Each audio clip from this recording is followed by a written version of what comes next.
여러분, 거대한 공장의 심장이라고 할 수 있는 산업용 보일러, 상상 이상의 힘을 다루잖아요. 근데 말이죠, 그 압도적인 힘 뒤에는 우리가 미처 보지 못하는 아주 정교하고 복잡한 세계가 숨어 있습니다. 오늘 우리가 파헤쳐볼 이야기는 바로 그 보이지 않는 곳에서 제 몫을 다하는 영웅들, 보일러 부속 장치에 관한 것입니다. 딱 보면 바로 이 질문부터 떠오르지 않나요? 이렇게 엄청난 열과 압력을 품고 있는 거대한 쇳덩어리가 대체 어떻게 폭발하지 않고 멀쩡히 돌아가는 걸까요? 솔직히 보기만 해도 좀 어마어마하잖아요. 그 비밀이 뭐냐면요. 바로 보일러를 이루는 수많은 부속 장치들의 완벽한 팀플레이에 있습니다. 그래서 제가 오늘 이 장치들을 아주 명확한 임무를 가진 전문 팀으로 한번 나눠서 설명해 드릴까 하는데요. 이 팀들이 24시간 잠들지 않고 협력하면서 보일러라는 거대한 야수를 길들이는 셈이죠. 자, 그럼 그 첫 번째 팀부터 만나보시죠. 첫 번째 팀은 바로 안전의 수호자들입니다. 이름만 들어도 역할이 딱 오죠? 이들의 유일한 임무는 어떤 상황에서든 최악의 사태, 그러니까 대참사가 일어나는 걸 막는 겁니다. 보일러의 존재 이유 그 자체와 직결되는 가장 중요한 부분이라고 할 수 있겠습니다. 이 팀의 주장은 뭐니 뭐니 해도 바로 이 안전 밸브입니다. 모든 다른 안전장치가 혹시라도 실패했을 때를 대비한 최후의 보루, 마지막 방어선이죠. 만에 하나 내부 압력이 설계된 위험 수치를 넘어서려고 하면 이 밸브가 즉시 자동으로 펑 하고 열리면서 증기를 밖으로 방출해버립니다. 폭발이라는 최악의 시나리오를 막는 가장 핵심적인 장치인 셈이에요. 물론 이 안전 밸브도 종류가 여러 가지가 있어요. 강력한 스프링의 힘으로 버티는 스프링식, 무거운 추의 무게를 이용하는 중추식, 그리고 지렛대 원리를 쓰는 지렛대식 같은 것들이 있죠. 요즘처럼 압력이 높은 보일러 환경에서는 대부분 아주 정교하고 신뢰성 높은 스프링식을 사용합니다. 그만큼 중요한 역할이니까 다양한 공학적 고민이 담겨 있는 거죠. 자, 압력 말고도 아주 위험한 시나리오가 또 있습니다. 바로 보일러 안에 물이 부족해지는 저수위 상황인데요. 만약에 물은 없는데 불은 계속 타오른다. 그럼 어떻게 될까요? 쇠가 그대로 녹아내리는 과열로 이어져서 심각한 손상이나 사고를 유발할 수 있습니다. 바로 이럴 때 고저수위 경보장치가 나섭니다. 수위가 위험할 정도로 낮아지는 그 순간 최소 70데시벨이 넘는 정말 귀가 찢어질 듯한 경고음을 울리거든요. 이건 뭐 보일러가 물이 없어요, 살려주세요 하고 비명을 지르는 거나 마찬가지예요. 이 소리를 듣고 운전자가 조치하거나 더 위험해지면 아예 시스템이 알아서 연료 공급을 차단해 보일러를 보호합니다. 이 안전수호자 팀의 또 다른 정예 멤버, 바로 화염 검출기입니다. 이 장치는 연소실의 불꽃을 한순간도 놓치지 않고 지켜보는 감시자 역할을 하는데요. 만약에 어떤 이유로 불꽃이 확 꺼져버렸는데 연료는 계속 들어온다? 그럼 타지 않은 연료가스가 연소실에 가득 차다가 한꺼번에 뻥 하고 폭발할 수 있거든요. 화염 검출기는 불꽃이 사라진 걸 감지하는 즉시 연료 밸브를 잠가서 이런 끔찍한 사고를 원천적으로 막아줍니다. 자, 이제 두 번째 팀을 만나볼 시간입니다. 바로 품질 관리팀인데요. 이들의 임무는 아주 명확합니다. 보일러가 생산하는 증기의 품질을 100% 완벽한, 순수한 상태로 만드는 것이죠. 아니 근데 증기는 그냥 다 똑같은 증기 아닌가요? 순수한 증기라는 게 대체 뭐죠? 여기서 핵심은 바로 증기 안에 섞여 들어가는 아주 미세한 물방울입니다. 이 작은 물방울들이 왜 그렇게 치명적인 문제를 일으키는 걸까요? 이 문제의 해결사가 바로 기수분리기입니다. 저는 이걸 깐깐한 클럿 문지기라고 부르고 싶어요. 순수하고 건조한 증기, 그러니까 건증기만 통과시키고 문제를 일으키는 물방울들은 가차없이 속간해서 밖으로 쫓아내는 역할을 하거든요.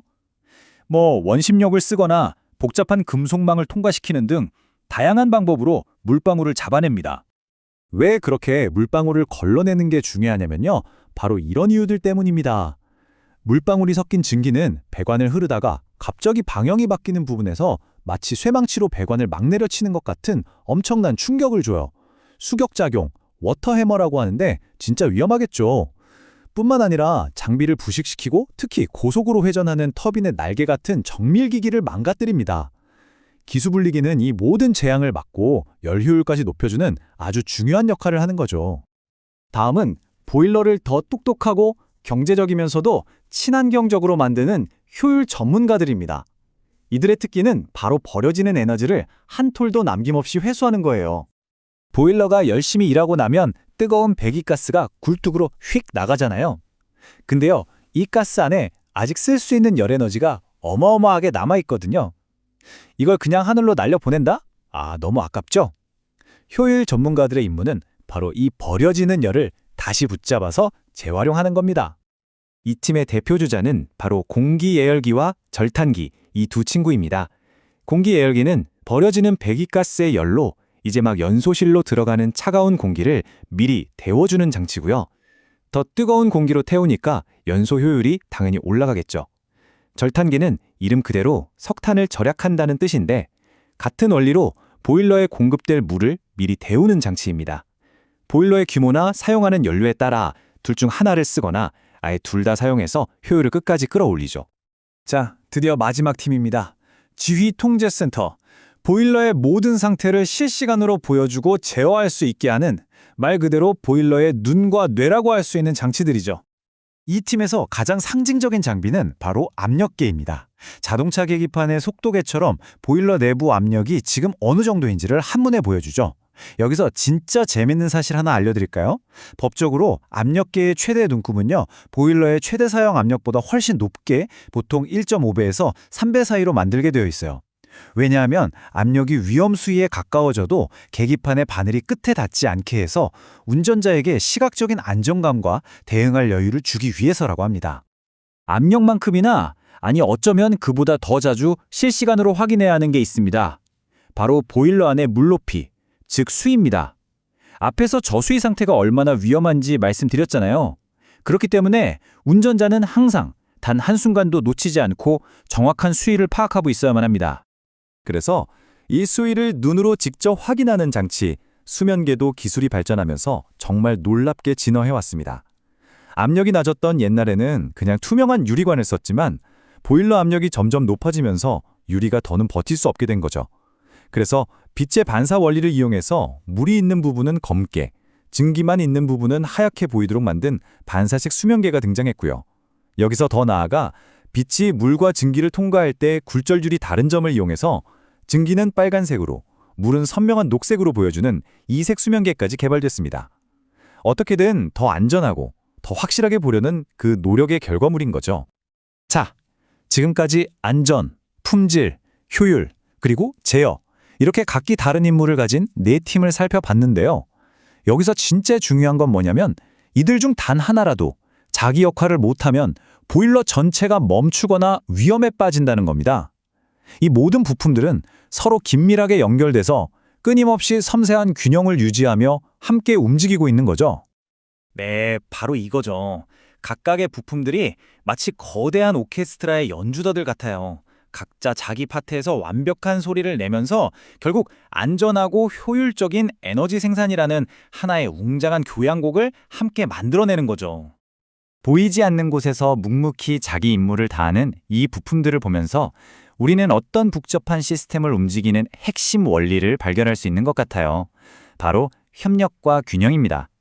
생각해보세요.